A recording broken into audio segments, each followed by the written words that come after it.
Hi everyone, welcome back to the channel. आप सबका स्वागत है आज नए व्लॉग में। आज का व्लॉग होने वाला है हॉस्पिटल विजिट का। कल कॉलेज वाले हम सबको फर्स्ट टाइम लेके जाने वाले हैं हॉस्पिटल विजिट के लिए। आज रात को मैं सोने वाला हूँ जल्दी। मुझको सुबह जल्दी उठ के जल्दी रेडी होना है और मुझको सुबह क्लीन शेव भी करनी है। इंस्ट्रक्शन दी गई है कॉलेज में कि बॉयज़ को क्लीन शेव करनी है, बियर्ड अलाउड नहीं है। चलिए अब सुबह मिलेंगे। My name is Gaurav, first year MBA student at GMC Shri Ganganagar. If you are new to the channel, please consider to subscribe and also press the bell icon.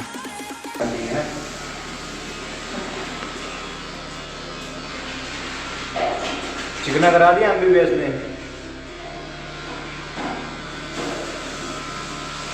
यही है life का रोना यार, MBBS का रोना। MBBS खून नहीं दाढ़ी मांगती है ना, है ना भाई कनिष्क? MBBS मांगती है दाढ़ी, खून नहीं मांगते। 5:30 बजे उठ के 5:30 बजे हम सब उठ के दाढ़ी कर रहे हैं। ये कोई बात होती है? सब भाइयों को चिकना करवा रही है दाढ़ी MBBS। भाई ये सही है यार, स्माइल तो कर कनिष्क भाई, चिकना फेस दिखाओ यार अपना। कनिष्क भाई पानी से नहला दिया, 5:30 बजे तेरे को ठंडे पानी से नहा दिया। अब हम सब हो चुके हैं रेडी। अब हम जाने वाले हैं कॉलेज। कॉलेज से ही प्रोफेसर हमको लेके जाएंगे हॉस्पिटल विजिट के लिए।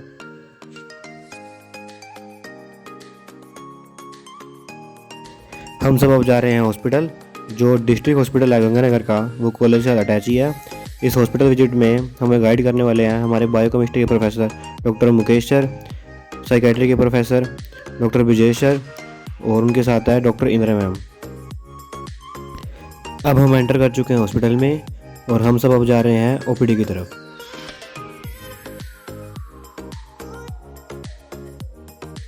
हमें सबसे पहले ओपीडी इसलिए लेके जाया जा रहा है क्योंकि हॉस्पिटल एक्चुअली ओपीडी से ही स्टार्ट होता है और जब एक पेशेंट हॉस्पिटल के अंदर एंटर करता है तो वो कैसे पर्ची कटाता है, कैसे अपने डिफरेंट डिपार्टमेंट की तरफ मूव करता है, वो सब समझाने के लिए।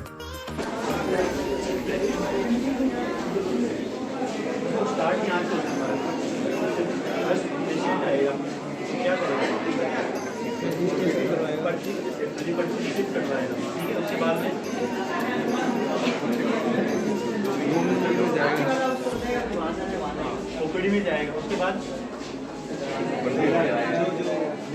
लाइन लगनी पड़ेगा। जो प्रिस्क्रिप्शन लिखा था उसको प्रिस्क्रिप्शन लिखा था, एडमिशन लिखा तो एडमिशन होगा उसका, ठीक है।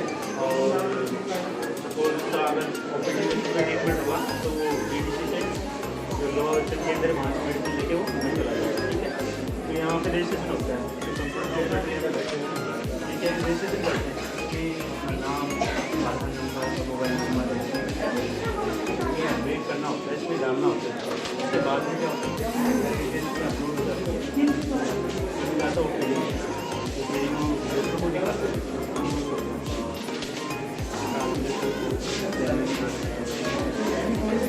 यहाँ पर सपोज किसी को मेडिसिन, किसी को ऑक्सीजन, किसी को और प्रॉब्लम है तो यहीं से पर्ची कट जाएगी आपको, क्या आपको डिपार्टमेंट में दिया जाएगा, में जाएगा। ऐसे भीड़ में होगी कि आप एक जैसे कॉमन कार्ड या जनरल कार्ड से आप एक ही ओपीडी में चले जाएंगे तो मेडिसिन यही कैटेगराइज हो जाएगा आपका डिपार्टमेंट, ठीक है। ये मेन स्टार्टिंग मेन पॉइंट है, यहाँ से यहीं से कैटेगराइज होगा कहाँ जाना। पेशेंट जैसे गलत पहुंच जाता है तो वो रेफर कर देते हैं जाना पेट दर्द के लिए। अब मेडिसिन वालों का आगे कुछ नहीं है, तो सर्जन के पास रेफर कर देते हैं। अगर ऐसा होता है ना, उसको पता नहीं कि मैं पेशेंट पड़ी हुई पता नहीं क्या दिक्कत है, बढ़ जाता है। क्या होता है कि डॉक्टर जाता हूँ पेट दर्द हो रहा है तो अपेंडिक्स का केस हो तो पेशेंट होना। तो ये छोटा सा सेटअप बनाया है, यहाँ पर रजिस्ट्रेशन होता है लेकिन बड़ी काम नहीं, यहीं से स्टार्ट होता है। उसके बाद ओपीडी जाएंगे तो ओपीडी इसके अंदर एक भीड़ हो जाएगी, देखिए। बाकी आपको मैं एक फूल दिखा दूँ, आपको जाओगे क्या दिखा दूँगा, ऐसा कुछ ना होगा, ठीक है। बाकी पेशेंट फिर वहाँ से ओपीडी से 4 अपने सेंटर है जहाँ मेडिसिन मिलती है। 4 काउंटर बने हुए हैं। एक सामने है, उधर है, एक इधर है, एक बाहर की साइड है, वहाँ से मेडिसिन लेंगे।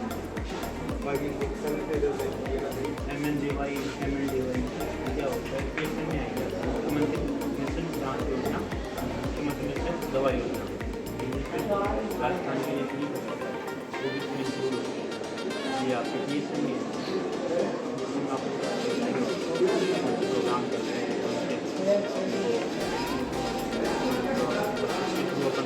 ये सब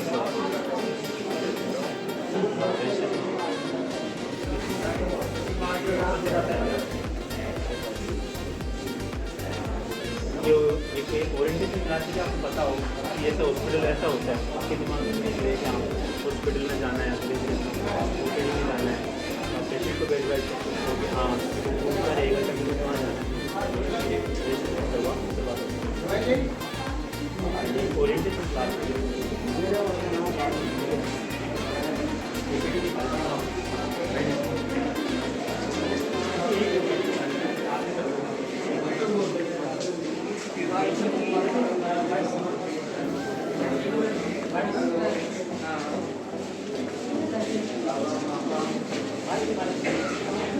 हम सब अब आए हैं मेडिसिन ओपीडी में। ऐसे ही डिफरेंट डिपार्टमेंट्स की अपनी अपनी ओपीडी होती है। हॉस्पिटल में आज बहुत ज़्यादा भीड़ है, इसलिए हम हर डिपार्टमेंट के ओपीडी में विजिट नहीं कर सकते। अब हम सब जा रहे हैं पैथोलॉजी लैब की ओर।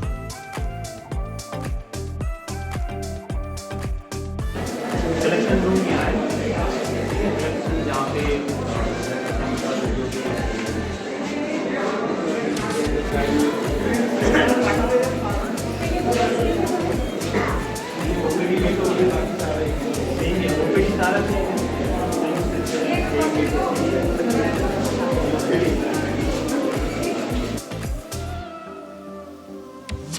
अब हम सब जा रहे हैं MCH बिल्डिंग में।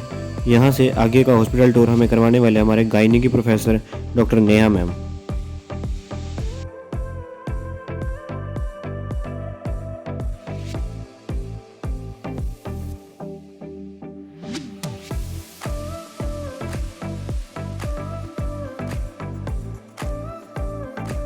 हम सब पहुँच चुके हैं MCH बिल्डिंग के बाहर और हम वेट कर रहे हैं डॉक्टर नेहा मैम की। Myself Dr. Neha Grover. I am Assistant Professor in Department of Gynecology in District Hospital and Medical College Ganganagar.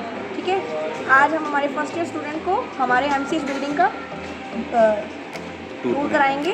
ठीक है, तो आइए अंदर।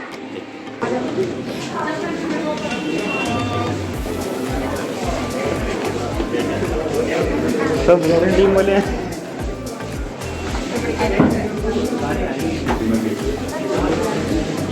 ये गायनी ओपीडी है हमारी, ऑफ द गायनी। ठीक है, सारे पेशेंट नहीं आते हैं, ठीक है ना। ठीक है, अंदर एग्जामिनेशन रूम है और यहाँ पे हम लोग बैठते हैं। ठीक है, अभी छोटा एरिया है तो फिर सारे उसमें जाने एक्चुअली ओपीडी उधर शिफ्ट हो जाएगी सारी, तो उसमें सिंगल रूम। ठीक है, आ जाओ।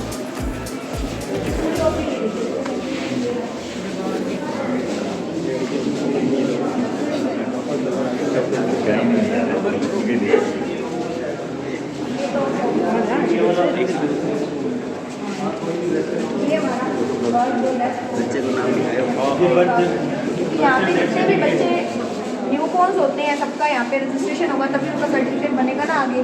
तो यहाँ पे एडमिशन के बाद मतलब बेबी होने के बाद तो एक बेबी टिकट बनती है। ठीक है, डिलीवरी होने के बाद जैसे मदर का एडमिशन टिकट तो होती है, वैसे ही बेबी की भी बनती है हाथों हाथ उसी टाइम पे, है ना। तो उसके बेस पे यहाँ पे टाइम और डेट क्या है और ना उस टाइम पे उस हिसाब से फिर इनका रजिस्ट्रेशन यहाँ पे होता है। ठीक है, ये अच्छी वाली, क्योंकि गायनी में क्या बहुत टाइप की स्कीम्स आती हैं, राजस्थान गवर्नमेंट है, नेशनल स्कीम्स है ना। तो यहाँ पे तुम ध्यान रखना, ये देखो वो देखो उधर तुम्हारी साइड में GSSY और राष्ट्रीय योजना, ये तुम BSF पढ़ोगे तो उसमें सब आएंगी कि एक प्रेग्नेंट फीमेल को क्या क्या मिलना चाहिए और उसको पोस्ट डिलीवरी क्या क्या मतलब ये अपने कैश वाले बेनिफिट्स भी मिलते हैं मेल फीमेल होने पे, या BPL और जो होती है ना बिलो पॉवर्टी लाइन, इनके हिसाब से इकोनॉमिकल क्लास के हिसाब से इनको ये बेनिफिट्स मिलते हैं।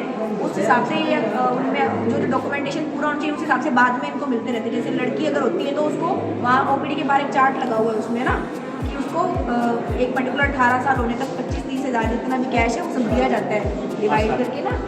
हाँ 50,000 डिवाइड करके दिया जाता है। 5 लाख जैसे जब तक फर्स्ट बर्थ पे उसमें मिलेंगे, फिर सेकंड बर्थ पे, फिर वो जब स्कूल में वो जाए देखो तुम्हारे पीछे वो लिखा, तो ये लगा होगा। हाँ, जन्म ये वाला ये देखो लिखा है ना पूरा कब क्या क्या मिलेगा। 5 के तो आसपास इसके लिए यहाँ पे अगर ढंग से रजिस्ट्रेशन नहीं हुआ तो ये अमाउंट नहीं आएगा, है ना। तो ये सब यहाँ पे चेक होगा स्टार्टिंग से, क्योंकि ये देखो 6th में आने पे 10th में आने पे ये सब है, तो टाइम वाइज इनको अपडेट करेंगे तभी इनको मिलेगा, ठीक है।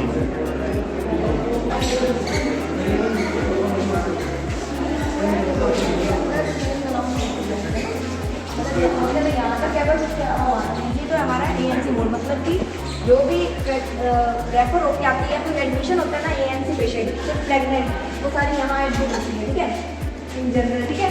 उसके हिसाब से फिर हम उनको प्राइस में डिवाइड करते हैं, ट्रायल सिस्टम के हिसाब से, कौन एक्टिव लेवल में है, कौन अभी एक्टिव लेवल में नहीं है, ठीक है। जो फोर्थ लेवल पे, 2 लेवल पे, ये सब पढ़ोगे कि जो सच्ची में जिसकी डिलीवरी होने वाली है, और कई बार होती है कि डिलीवरी नहीं होने वाली होती है, सिर्फ पेन करके आती है, तो वो हम उनको यहाँ पे एडमिशन करते हैं और यहीं से राउंड लेके उनको डिवाइड करते हैं, ठीक है। जो एक्टिव लेवल वाले थे, जो लगता है कि हाँ डिलीवरी होने वाली है या जिनको डिलीवर कराना चाहिए हमें, उनको तो हम अंदर ले जाएंगे, बाकियों को या फिर यहाँ रहेंगे अगर नॉर्मल एक नहीं तो ऊपर बोर्ड में शिफ्ट करा देते हैं उनको, ठीक है। जो सिर्फ कंजर्वेटिव मैनेजर जिनको हमें डिलीवर नहीं कराना है, ठीक है। तो यहाँ पे नॉर्मल एडमिशन होंगे सारे सिर्फ अपनी लेबर पेशेंट के, मतलब ANC पेशेंट्स के, ठीक है, एंटीनेटल पेशेंट, प्रेग्नेंट वालों के, बाकी तो ऊपर बोर्ड पे जाते हैं, ठीक है। तो यहाँ से डिवाइड करके उनको करते हैं, या तो एक्टिव लेवल डिलीवरी रूम में जाएंगे या फिर ऊपर बोर्ड में जाएंगे, मैम। ठीक है। इन केस ऑफ इमरजेंसी किसी का मतलब टाइम से पहले ना करना पड़ा सिजेरियन, तो वो कैसे होता है? मतलब टाइम से पहले किसी को मतलब तो वो तो जरूरत होगा, तो फिर यहाँ से फिर हम अंदर लेके प्रिपेयर करके OT लेके जाएंगे।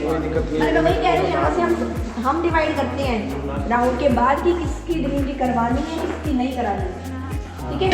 तो यही तो मैं बताया मैंने आपको ना, उसी हिसाब से हम डिवाइड करते हैं कि किसकी हमें, कई बार मेडिकल इंडिकेशन होते हैं, हाई रिस्क प्रेगनेंसी ऐसा बना, तो हमें कई बार जल्दी कराना पड़ता है, तो वो हम उसको अंदर प्रिपेयर करके असेसमेंट सारा करके फिर ऊपर OT शिफ्ट हो जाएगी वो पेशेंट। मैम ये ऑक्सीजन क्या हाँ ये सेंट्रल सप्लाई सप्लाई चल रही है ना, मतलब ANC को सपोर्ट लेवल पे ये तो हमारा यहाँ से हमारा एक्टिव लेबर रूम स्टार्ट है, ठीक है। यहाँ से ये एक्टिव लेबर रूम स्टार्ट होता है, होता है एक्लेम्शिया रूम, ठीक है। एक कंडीशन पढ़ोगे तो आगे जाके एक्लेम्शिया, जिसमें प्रेग्नेंट जो फीमेल होती है, कई बार उसको BP बढ़ जाता है और उसको फिट्स आ जाते हैं, सीजर हो जाते हैं ना, तो उसके लिए एक्लेम्शिया रूम अलग से होता है। एक तरह का ICU सेटअप होता है, इसमें पेशेंट को लाइट नहीं, मतलब ज़्यादा इसमें लाइट, ये ब्लॉक है, ठीक है। डार्क रूम होता है ये, यहाँ पे आवाज़ नहीं आनी चाहिए, लाइट नहीं आनी चाहिए, क्योंकि पेशेंट को फिट्स उससे एग्रीवेट होती है, ठीक है। तो एक तरह से उसको आइसोलेशन में करके पूरा ICU बेड होता है एक तरह से, ताकि उसको कई बार हमें इंट्यूबेट करना पड़ता है, ठीक है। वेंटिलेटर पे भी डालना पड़ सकता है कई बार, है ना, वेंटिलेटर सपोर्ट के लिए, तो ये अलग से रूम होता है। क्योंकि नॉर्मल लेबर अगर रूम में रखेंगे उसको, तो बाकी पेशेंट चिल्लाएंगे पेन में, है ना, तो वो इरिटेट होकर फिट्स थ्रो करेंगे। तो इसको हम एक तरह से ICU केयर करनी पड़ती है, तो एक तरह से सेमी ICU HD यूनिट बोलती है, है ना बेसिकली। तो ये एक्लेम्शिया रूम है जिसमें सारी ऑलमोस्ट ICU फैसिलिटी अवेलेबल होती है, ठीक है। अब यहाँ से एक्टिव लेबर रूम स्टार्ट होता है, अंदर ज़्यादा, है ना, तो इसमें डिवाइड है हमारा 3 रूम है, ठीक है।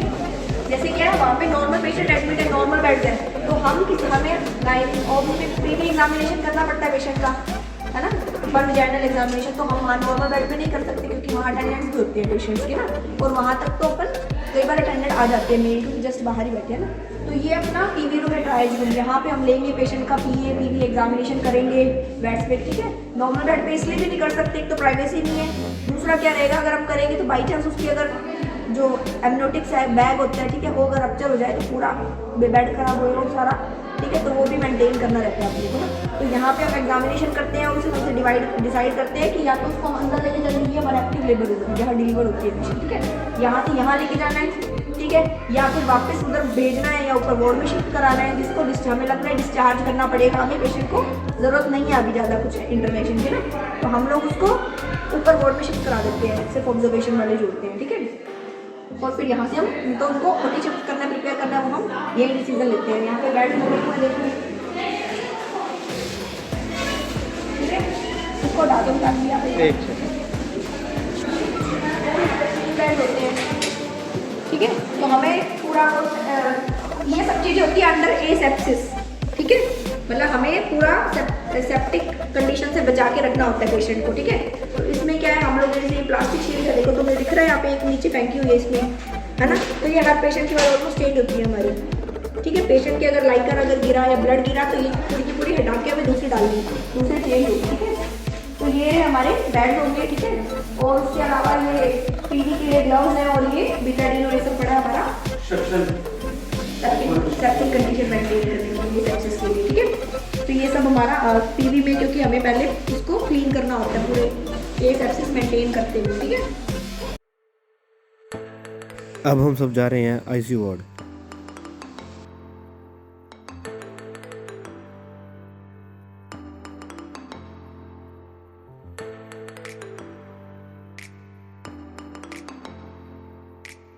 और उसके लिए ये सब उसको देना होता है। और ये जो अपनी होती है एंटी जो होती है एमिटिक और ये सब मेडिसिन देनी होती है ताकि पेशेंट इंट्रा मूवमेंट ना करे, उसका स्प्रे ना हो जाए। वैसे प्योर मेडिकेशन जो देनी होती है वो सब उसके लिए वो लेवल पे नहीं आता तो फिर ऑक्सीटोसिन का इंजेक्शन दे देंगे।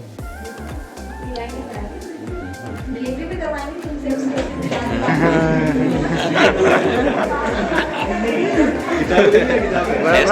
हैशटैग कार्तिक एक्साइड ये आज का मिल गया, आज का मीम मिल गया हैशटैग कार्तिक एक्साइड।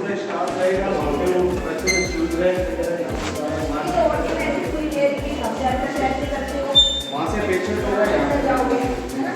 यहाँ से अंदर जाते हैं, निकालते हैं अपना, ठीक है। अंदर जाएंगे तो चेंजिंग रूम है, ड्रेसेस पड़ी हैं, चेंज करके फिर आप अंदर जाते हो।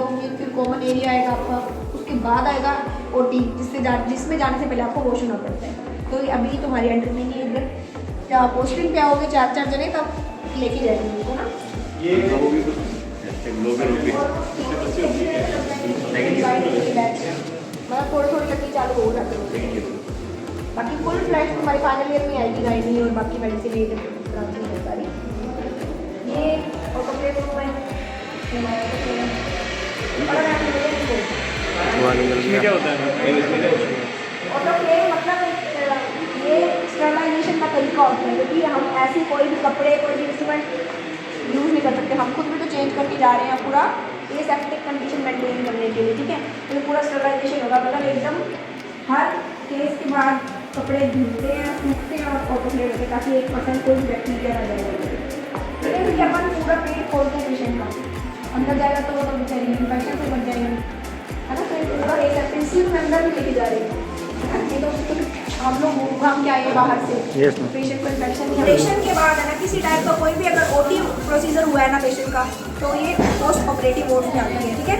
तो ये हमारा पोस्ट वार्ड है, इसमें स्टेक्टमी से लेके सिजेरियन ये सब इसमें आते हैं। अपने रीजनलाइजेशन जो भी हम ओटी प्रोसीजर करते हैं ना, तो पेशेंट्स के ये वार्ड है। तो ये वार्ड, ठीक है। और एक अपना इस कॉरिडोर में एंटर करो। ये देखो स्टरलाइजेशन के लिए जो यहाँ पे मिलता है, तो जो प्रोसीजर है एक तो अपने ये फैमिली प्लानिंग के, ठीक है। और ये अगर वो स्टरलाइजेशन कराते हैं, बैक्टमी या वैसेक्टमी जो भी होती है, तो उस हिसाब से ये रहा कब कराए और क्या करवाए, तो क्या क्या पेशेंट को बेनिफिट मिलता है, ठीक है। कितने इतने रुपीज़ मिलते हैं पेशेंट को अगर वो स्टरलाइजेशन कराती है, तो परमानेंट मेथड।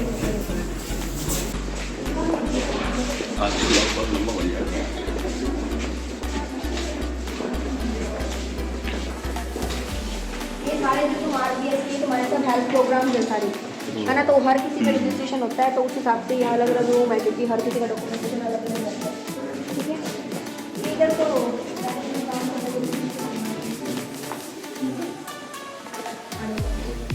ये हमारी आयुर्वेदिक ओपीडी है, ठीक है। आ जाओ।